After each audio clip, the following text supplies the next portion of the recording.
Yes, you should take a job that pays less in this economy because I'm going to teach you today why it can help you get back to the pay you were looking for, if not more money. You heard me right. It is all right for you to take a lower paying job right now. A lot of people are avoiding that, thinking it's somehow going to ruin their career and they're never going to be able to make the same kind of money again. That could not be further for the truth. And I'm going to break down why today. Hey, everybody, welcome back to another live podcast. This is the Just Ask JT show. This is where I answer your questions. If you have a topic you want me to answer on this show, please know all you need to do is be inside my free resource center where you can go ahead and do that. So if you click the link, it's down here or it's in my bio. No credit card required. My free resource center is where you can log in and send me your topic ideas. It's also going to make sure that you get notifications when I'm going live so that you can watch the shows and get access to the recordings, okay? So please make sure you do that and send me your topics. But let's get into it today, shall we? All right, so you're between jobs. Maybe you got laid off. Maybe you had enough and you quit your job. Whatever the case may be, you are between jobs right now. And what you're finding is the jobs that you're being interviewed for or offered are lower than what you made before. Okay. And you're thinking, well, I can't do that. I can't take that job. If I take that job, then no one's ever going to pay me more money again. They're going to question why I was willing to take a lower paying job. You are not thinking about this correctly. As a 20-year career coaching veteran who's been in the staffing and recruiting industry and who now takes all their secrets and teaches them to you, I need you to understand that there are other factors we're considering when we're looking at you as a candidate. And I'm going to give you a little story to help you give some context. So I was out in the Silicon Valley during the dot-com bust. Remember it? I was in it during the boom and the bust. And back then in the boom, software developers could command any money they wanted. Like everybody was hiring software developers. I have story after story of the crazy things software developers could ask for and get as part of signing bonuses. It was just a frenzy to get this talent. And then the bust happened and all these companies shuttered, right? They stopped getting funding, they laid off, and we had a whole bunch of these software developers who were laid off. They would get job offers like maybe right within a month or so of losing their job, but it would have been less than what they were making before, and they all rejected it. And they'd be like, I'm not taking that. That's less than I was making before. I'm going to hold out. Well, guess what? The longer they held out, the more they looked like something was wrong with them, and the less likely they were to get interviews. I am not kidding you. Meanwhile, they drained their 401ks, they drained their savings, and a year later, they ended up taking a job half the pay they were making before. Now, why is this? Well, it's very similar to the real estate market.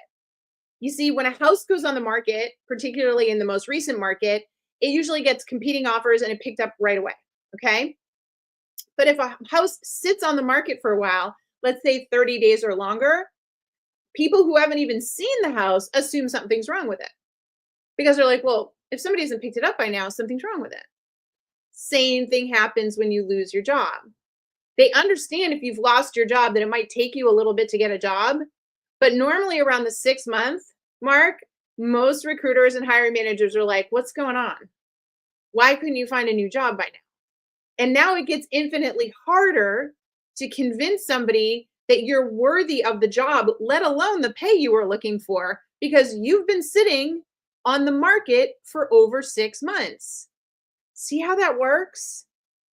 So if you get laid off and someone comes along and offers you a job and it's not exactly where you want to be financially, but it's going to put you back to work, especially if it's like in the industry or skill set you want to be doing, I would take it, because what I want you to do is end the gap in your employment.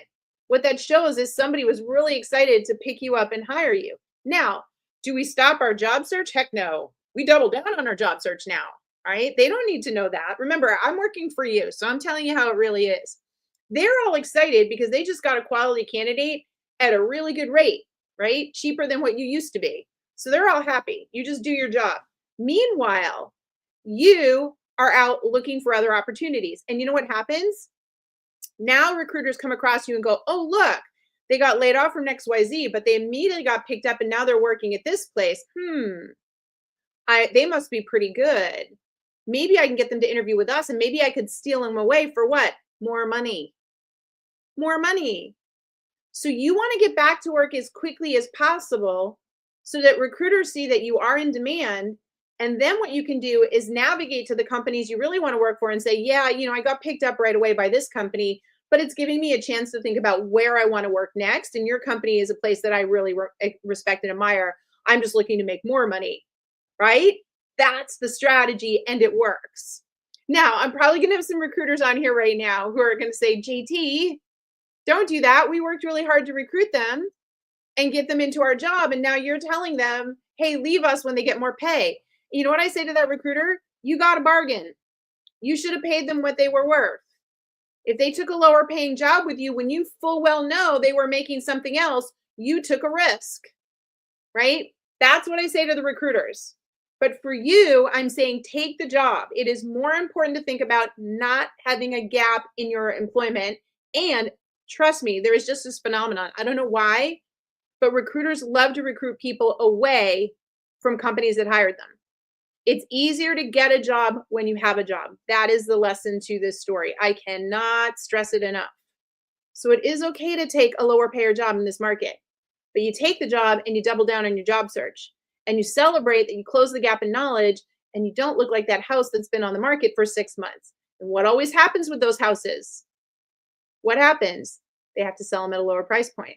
So you can sit here and drain your savings in your 401k holding out for that better pay. But I'm going to tell you honestly, 9 times out of 10, that person's going to end up in a lower paying job anyways. And then how are you going to feel? That you wasted all this time burning all this cash only to end up in the lower paying job that you could have taken 4 months ago and by now been in a higher paying job? See the logic there? Does that make sense to everybody? Yeah? All right. Do you have questions about that? If you have questions about this concept, I'm happy to answer a few questions for you because I think it's really important for you to understand this. In this economy, at the time that I am recording this session, it is January of 2025. We have a massive white collar job recession going on right now. Massive. It is well documented by all the major news sources. Data points just came out from the government this week. 1.6 million workers have been looking for work for over 6 months. And what did I just tell you about the 6-month mark? So if you're recently getting laid off, right? And something quickly, and it happens, you get laid off and they kind of jump and they're like, oh, they just got laid off. I can pick them up, and get them at a good price. Take it. You're not staying there. Take it, close your gap, and then let's go look for a better paying job together. Let's be smart about this in this economy. Yeah. I hope that makes sense to everybody. It's really, really key that people understand that. I can't stress it enough. All right, let's take this question here. I've tried everything to get a job, even interviewing for lower level roles. For someone to judge you for a longer term trying to find a job in this market tells me they are uninformed. I wouldn't disagree with that. I even applied for jobs at Costco, Home Depot, and Dillard's. No one will hire you because they know you're going to leave as soon as you find a better role. Yeah, this is a crazy phenomenon that's going on right now, which was defined in this market, right? So what you're talking about here is that you went for jobs that are so much lower than what you're used to doing, okay? That, Costco, Home Depot, Dillard's, they're right. They fully well understand you're going to leave the moment you can get a better paying job. So that's why they're not considering you, okay? But now you've got people who don't understand how long it is to take to get a job. So, that's something that we're trying to actively educate employers on. Like, hey, it's a lot harder. There's a lot of really talented people out there that have been looking for a longer period of time. But I'm also going to tell you that there's just a lot of competition, right? There's that many more people looking for jobs as well. So in some cases, it's not that they're uninformed. It's just that they have more choice. Okay. If I go into an ice cream parlor and there's only chocolate, vanilla, and strawberry, it's going to take me 5 seconds to make a decision. And I'm going to be pretty satisfied with my decision because there were only 3 options and I picked the one I like the best. If I go into the ice cream parlor with 52 flavors, the time it takes me to decide will be a lot longer. And I'll be more stressed out about, did I make the right decision? Like, should I have gotten the rum raisin, or would I really been happier with Cherry Garcia? That this is what happens in the decision matrix. So for a lot of employers right now, they have their pick of talent, and that's making it harder for you as well. It's not so much that they're uneducated, it's that they just have a lot of choice and they're hemming and hawing over what is the best choice for them. Yeah. How do you overcome being perceived as overqualified applying for a lower level job? Yeah, this is a really great question. So at Work It Daily at my company, we use something called a job matching matrix. And full transparency, this is a proprietary tool.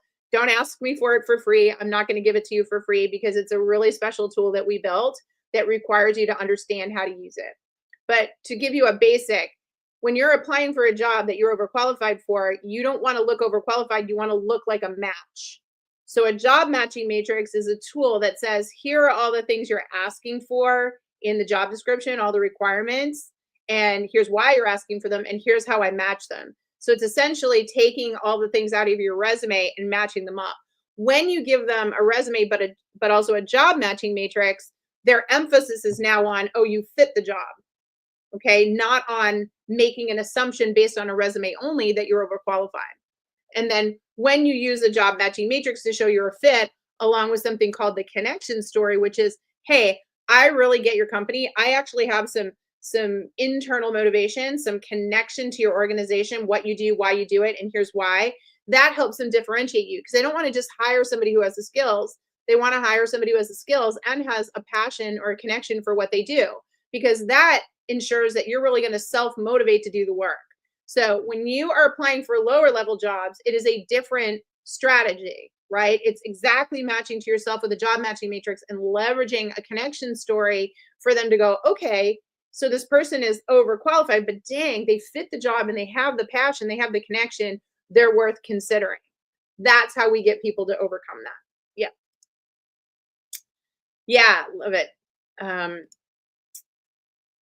Oh, thank you. Lackluster economy means to choose leaders who prioritize the job market and economy more than other topics. That is correct, David. That is the reality. I agree with you completely.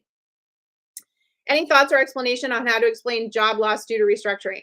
Yeah. So first of all, I just want to say restructuring, it's the easiest one in my opinion to explain. I mean, I think explaining why you got fired or why you up and quit a job without having another job lined up, those are way harder to explain because to a recruiter, you're like, you got fired, so you did something wrong. Why would I pay you? Or you up and quit without another job. What would stop you from doing that to us? Right? Those are harder situations to overcome. Restructuring or layoffs are simple. Hey, my company did a restructuring. They laid off 10% of their workforce. That translated into 250 people, and I was one of them. What? That's the data, right? That's it. You didn't do anything wrong. You didn't do anything wrong. So state the facts and move on. Plain and simple. Why tie any emotion to it? I know that, by the way, I would never diminish. It hurts to get laid off, right? And have this like rug pulled out from underneath you. But you should feel no shame or no embarrassment in explaining the fact that the business had to make a business decision and you got impacted by it. And so did 249 other people, right? That's how you have to look at that. Yeah. Very good. How to best update your resume when you haven't accomplished anything, as I took a lower paying job on the job for about 3 months now, and the best way to explain the gap, I went almost a year. I wish I had found you earlier. I wish you'd found me earlier too, Dale. Okay, so Dale, first of all, you took the lower paying job. That's what I want to hear. That 1 year gap is over. It's behind you. It's behind you. It's all good. Okay. So that is awesome. Now you've been at the new company 3 months. No one's expecting you to have any bullet points yet. There's some good news. Nobody's expecting you to put any accomplishments there. I would just put one bullet point stating what you're expected to do. Like, what are the outcomes that you're focused on? But you're not really going to have any data points until like the 6-month mark. And I wouldn't try to play that up. No one's going to expect that of you. All they care about is they're going to go, oh, look, he just got hired. Hey, he applied to our job and he has all the skill sets. Hey, we should consider him. I bet we could steal him away for a little more money. Right? So don't overthink it, my friend. Don't overthink it. Awesome. Very, very good. Let me take a couple more questions here. I'm looking for a career transition from technical sales to actually performing the work. Okay. I'm considering taking a 1-year certification, but I'm wondering if I should still approach appropriate companies as I have a lot of project management, account management, sale, and marketing experience. I'm willing to take a more intermediate position to learn and improve myself. Oh, Sean, this is really cool. So Sean wants to make a pivot. Sean, I'd be honest, if there's any way for you to not take a year off and get the company you're working for to pay for you to do this, that's what I would do. Yeah, I mean, here's what I would say. Whoever's in charge of performing that work, like whoever would be the manager of that department, go find the 10 companies you would most love to do this for. Okay. that would be impressed with your technical sales background and go to the head of that and say, hey, can we connect? I'm looking to transition into doing this type of work, and I have a quick question for you. Not looking for a job. I'm just looking for a quick question. So now they're going to look at your background, accept, and then you're going to say, I really want to get into this kind of work, but I don't want to take a year off for the certification. Do you think it's possible to get a job, say in your company doing technical sales, but then also study for the certification and eventually migrate into your department? Or is there another way that you think is better to do this? So what you're saying to them is, I'm not asking for a job. I'm asking for advice on how to make this happen. You should be asking that to at least 10 heads of departments that would hire you ultimately for what you want to do. See, I'm going to give you this little tip. When companies are seeking money, right, like startups, and they go to venture capitalists, they don't ask for the money, they seek advice. And if the VC gives the advice and it really gels, they will often then give the money. I'm having you do the same approach. I want you to treat those department heads like VCs. I want you to go to them and ask for advice on the proper way to transition yourself. Then they're going to give you the advice, and then they're going to go, well, wait a minute, you could probably do that here for us. Let's have a conversation. That's how you're going to do that, Sean. Does that make sense? And that's one of the many things that we teach when it comes to at Work It Daily, when it comes to career changing. Like, I just want to kind of summarize by saying, folks, if you're looking to make a career change right now, you have to signal. It's like being on the highway going 100 miles an hour. You don't just veer into another lane. You're going to cause a catastrophe. You need to signal, and that's one of the ways you signal. There are back channeling strategies, not networking. Please watch my video. There's a difference between networking and back channeling. You back channel with a specific intent of information, and what that does is build awareness and help you get what you want. Okay, you guys are amazing. This podcast is always short and sweet. It's only 20 minutes long. If you want all your questions answered, a couple things you need to do. First of all, free resource center, no credit card, nothing required. If you're not a member of my free resource center, I'm going to ask you why, because you need to join. The link's down below, or it's over in the bio link. You're going to get reminders and access to all my live events, so you can come, right? You get the calendar, you can watch the recordings. I also put $1,000 worth of my best video training in there. I want to show you that you should not be wasting your money on resume writers, LinkedIn writers, and quite frankly, a lot of really scammy coaches out there. I don't have time and can't work with every single person one-on-one, right? I'm just too booked out. My team is all booked out. But we were like, we're committed to helping people this year. So this free resource center, I'm not kidding. I feel like I'm bragging, but I am. I'm bragging. 20 years of doing this. You're going to get more out of our free resource center, no credit card, nothing, than anybody you pay right now. So go over there, watch my job search boot camp. Make sure you put a topic idea in for one of my podcasts, and then you'll get reminders about the podcast. Will you do that for me? Because I want to keep helping you. I want to keep getting your questions answered. I think what you're seeing right now is the more you learn about this stuff, the faster the results you're going to get. So let's work together in my free resource center so that you can get the results that you're looking for, okay? We're called Work It Daily. My company's called Work It Daily. It's not called Work It All Day. I don't believe you should be working all day on your job search. When we do this correctly, when we do it smartly, when you're educated and informed, you're powerful. And when you're powerful, you're going to get the results that you're looking for. Okay? And I'm going to prove it to you inside the free resource center. Okay? Awesome. You guys are the best. So I'll see you next week. My podcast is every Tuesday, Wednesday, and Thursday at 1 p.m. Eastern Standard Time live. And then you can watch the recordings. Check out the upcoming sessions, or go into the free resource center and put in a topic idea, and I might feature your idea next. I love you all so much. Remember, this is your year. Hashtag your name 2025. We're doing this together, okay?